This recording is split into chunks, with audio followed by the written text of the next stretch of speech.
चल रहा है इतिहास। इतिहास में ये चौथा एक्सरसाइज है मौर्य काल। हालांकि इतिहास से मैं अल्टरनेट चल रहा हूँ, मीन्स सिक्वेंसली नहीं चल रहा हूँ, क्योंकि जो आपके एग्जाम के लिए इंपॉर्टेंट है, जो प्रश्न अधिक पूछे जा रहे हैं एग्जाम में, पहले हम वो एक्सरसाइज कंप्लीट कर लेते हैं। तो अभी हम पढ़ेंगे मौर्य काल। चलो स्टार्ट करते हैं। पर आप अगर मेरे चैनल पे नए हो तो सब्सक्राइब कर लो, ताकि यहाँ पे आपको Lucent, SPD, achievement, Mahesh Kumar Varnwal लगभग सारे बुक कंप्लीट है, वो आपको यहाँ पे मिल जाएगा। चलो स्टार्ट करते हैं पहले प्रश्न से। पहला प्रश्न है यहाँ हमारा, चाणक्य का अन्य नाम क्या था? चाणक्य को कहा जाता था विष्णुगुप्त। विष्णुगुप्त। निम्नलिखित में से किसकी तुलना माकियावेली के प्रिंस से की जाती थी? माकियावेली के प्रिंस से की जाता था कौटिल्य का, जो कि कहते हैं एक अर्थशास्त्र, कौटिल्य का अर्थशास्त्र। वह शासक कौन था जिसने राज सिंहासन पर बैठने के लिए अपने बड़े भाई सुसीम की हत्या कर दी थी? मीन्स उनके बड़े भाई का नाम क्या था? सुसीम था। वो थे अशोक। अशोक, सम्राट अशोक।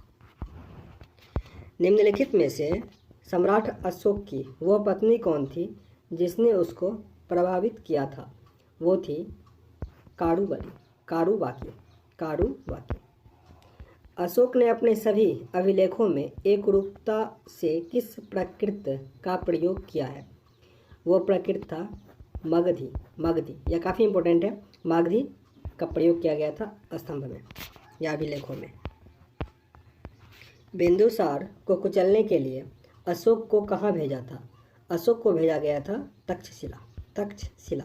फिर से रिपीट करता हूँ, बिंदुसार ने विद्रोहियों को कुचलने के लिए अशोक को कहाँ भेजा था?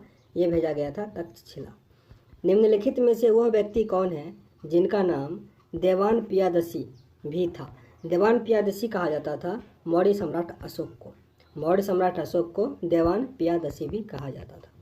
निम्नलिखित में से प्राचीनतम राजवंश कौन था? सबसे पुराना राजवंश का बात किया जा रहा है, यह है आपका मौर्य वंश। कौटिल्य या चाणक्य किसका प्रधानमंत्री था? ये किसके प्रधानमंत्री थे? ये थे चंद्रगुप्त मौर्य। कलिंग विजय के उपरांत अशोक महान ने निम्नलिखित किस धर्म को अंगीकृत कर लिया था? यह भी प्रश्न कई बार पूछा जाता है। यह है बौद्ध धर्म। फिर से रिपीट करता हूँ इस प्रश्न को। कलिंग विजय के उपरांत अशोक महान ने निम्नलिखित में से किस धर्म को अंगीकृत कर लिया था? वो थे बौद्ध धर्म। चंद्रगुप्त के शासन विस्तार में किसने मुख्य रूप से मदद किया था? जब भी चंद्रगुप्त तो चाणक्य। आंसर क्या होगा? सी। सांची किस कला व मूर्ति कला का निरूपण करता है?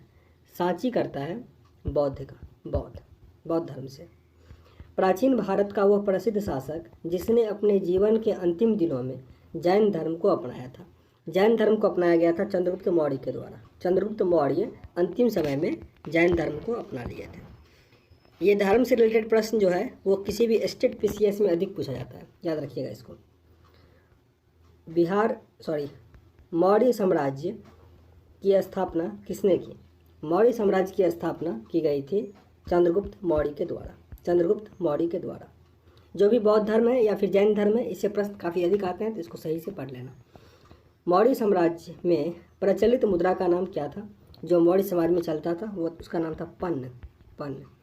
निम्नलिखित में से कौन मौर्य वंश का शासक नहीं था? इसमें से कौन मौर्य वंश के शासक नहीं थे? तो ये थे अजातशत्रु।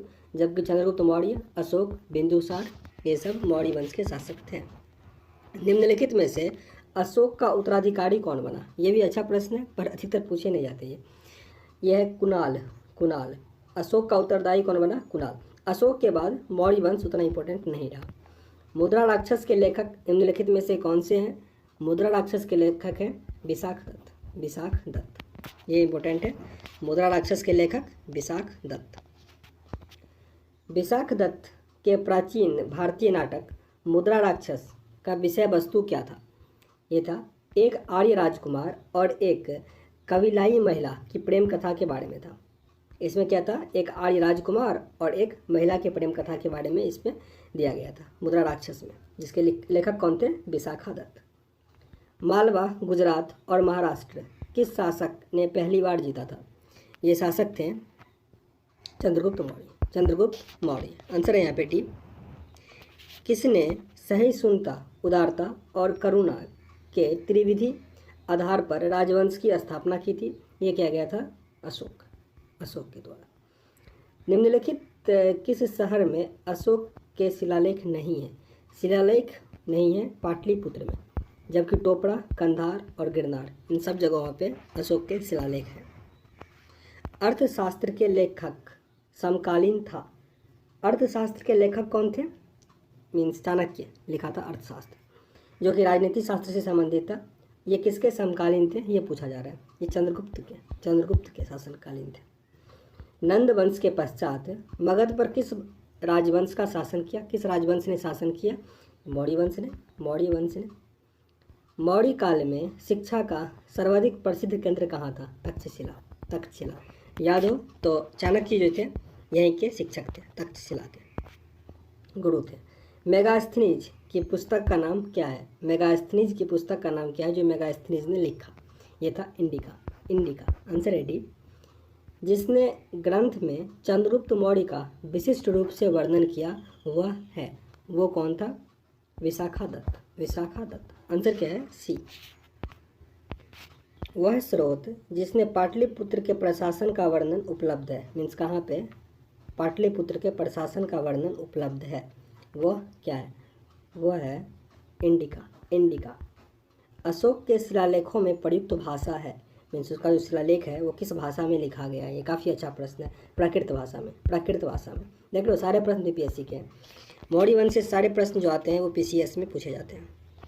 निम्नलिखित में से किस मौर्य राजा ने दक्कन पर विजय प्राप्त किया था? दक्कन पर विजय प्राप्त किया गया था चंद्रगुप्त के द्वारा। मेगास्थनीज ने भारतीय समाज को कितनी श्रेणियों में विभाजित किया है? मेगास्थनीज ने भारतीय समाज को 7 भागों में विभाजित किया था। 7। आंसर है डी। कौटिल्य के अर्थशास्त्र में किस पहलू पर प्रकाश डाला गया है? मिस चंद्रगुप्त ने जो कौटिल्य उन्हीं को कहा जाता था ने अर्थशास्त्र पुस्तक लिखा वो किस पे आधारित था? ये आधारित था राजनीति पे। याद रखना, नाम है अर्थशास्त्र, पढ़िए राजनीति पे। निम्नलिखित में से कौन सा क्षेत्र अशोक के साम्राज्य के अधीन नहीं था? मीन्स वहाँ पे किसी और का शासन था। श्रीलंका। पाटलिपुत्र को किस शासक ने सर्वप्रथम अपनी राजधानी बनाई? पाटलिपुत्र को सबसे पहले राजधानी बनाया गया चंद्रगुप्त मौर्य के द्वारा। पाटलिपुत्र में स्थित चंद्रगुप्त का महल मुख्यतः बना था, किसका बना हुआ था? ये आपसे पूछा जा रहा है। लकड़ी का बना था। बराबर गया जिला जिसे कहते हैं कि गुफाओं का उपयोग किसने आश्रय गृह के रूप में किया था? ये किया गया था आजीविकों ने। किस अभिलेख से यह साबित होता है कि चंद्रगुप्त का प्रभाव पश्चिम भारत तक फैला हुआ था? यह है रुद्रदमन का जूनागढ़ अभिलेख। रुद्रदमन के जूनागढ़ अभिलेख से ये क्लियर होता है कि चंद्रगुप्त मौर्य का प्रभाव जो था पश्चिम भारत तक था। पश्चिम भारत का मतलब है गुजरात साइड में, ठीक ना, और ईस्टर्न साइड ये हो गया सिक्किम या फिर मेघालय। केवल वह स्तंभ जिसमें अशोक ने स्वयं को मगध का सम्राट बताया, वो कौन सा एक ही बस अभिलेख था जिसमें उन्होंने अपने आप को सम्राट बताया था? ये था भाब्रू स्तंभ। यहाँ पे सुमेलित करना है आपको कौन सा कथन सही है और कौन सा कथन गलत है। यहाँ पे मीन्स किससे एक मिलता जुलता है? तो चंद्रगुप्त क्या था? अमित्र घात कहा जाता था उसको। बिंदुसार को कहा जाता था, इसको फिर से देखते हैं। चाणक्य को कहा जाता था चाणक्य, ये थे विष्णुगुप्त। अशोक था पियदसी। बिंदुसार था अमित्रघात। चंद्रगुप्त क्या हो जाएगा? सेंड्रोकोटस। फिर से रिपीट करते हैं। चाणक्य का दूसरा नाम विष्णुगुप्त, अशोक को कहा जाता पियदसी, बिंदुसार को अमित्रघात और चंद्रगुप्त को सेंड्रोकोटस। नेक्स्ट प्रश्न है आपका, प्रथम भारतीय साम्राज्य स्थापित किया गया था चंद्रगुप्त मौर्य के द्वारा। क्या बता सकते हो कि अंतिम हिंदू शासक भारत का कौन सा था? ये जरा कमेंट बॉक्स में बताना। प्रश्न को फिर से रिपीट कर देता हूँ, अंतिम हिंदू शासक जो दिल्ली में बैठा, ठीक ना, इसका आंसर कमेंट बॉक्स में बताना। नेक्स्ट है, उत्तरांचल में अशोक का एक शिलालेख स्थित है। उत्तरांचल में स्थित है कालसी में। आंसर है बी। सांची का स्तूप किसने बनाया? सांची का स्तूप बनाया गया अशोक के द्वारा। सम्राट अशोक के द्वारा। अशोक के शिलालेखों को पढ़ने वाला प्रथम अंग्रेज कौन था? प्रथम अंग्रेज था James Prinsep. James Prinsep answer है यहाँ पे डी। कलिंग युद्ध की विजय तथा क्षत्रियों का वर्णन अशोक ने किस अभिलेख में किया? ये किया गया था शिलालेख 13वां। शिलालेख 13वां था ये। प्रसिद्ध यूनानी राजदूत मेगास्थनीज भारत में किसके दरबार में आए थे? ये आए थे चंद्रगुप्त मौर्य के दरबार में। याद रखना, मेगास्थनीज जो था चंद्रगुप्त मौर्य के दरबार में आया था और ये कहाँ के थे? यूनान के थे। चंद्रगुप्त मौर्य ने सेल्यूकस को कब पराजित किया था? यह पराजित किया गया था 305 ईस्वी पूर्व। 305 ईस्वी पूर्व।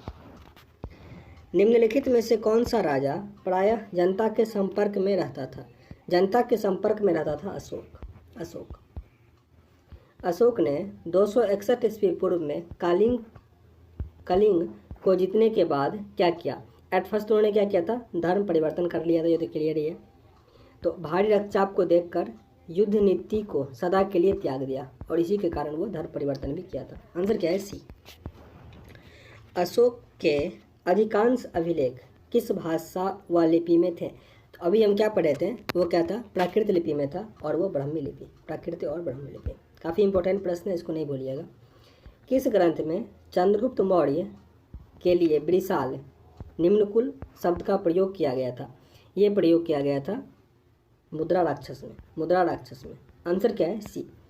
तो टोटल 50 प्रश्न जो मैंने कंप्लीट किया और आपके अप्रॉक्स 40 प्रश्न है वो नेक्स्ट वीडियो में कवर हो जाएगा। उम्मीद करते हैं यहाँ से कुछ सीखने का मौका मिला होगा।